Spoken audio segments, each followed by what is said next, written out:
So let's begin by getting our markup squared away. We want these sections in this stacked hero section here that has the label qualities. So I'll jump back to our index file and I'll close out this other side and I'll do a search for passion here so we can find that section in our code. Okay, so here's our icon box sections. I'm going to cut these out.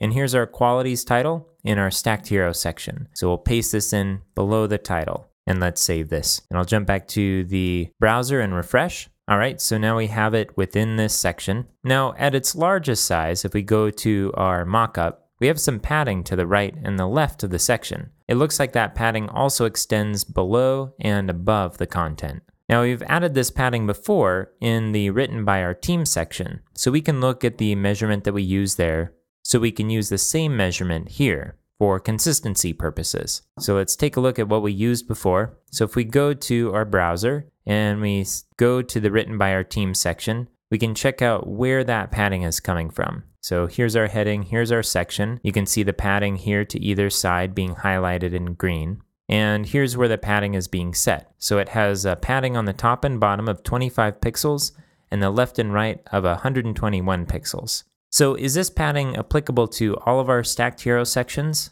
Let me go back to our design and take a look. So it works for qualities, it works for the written by our team, and the contact us. And those are our stacked hero sections right now. So I think we can go ahead and apply this padding to all of the stacked hero sections, not just the alternative subcomponent. So let's pull up the stacked hero section CSS partial, and we'll take this padding here and we'll move it to the default here. Let's save that and go back to the browser, scroll up to our quality section and refresh. And there we go, there's some padding.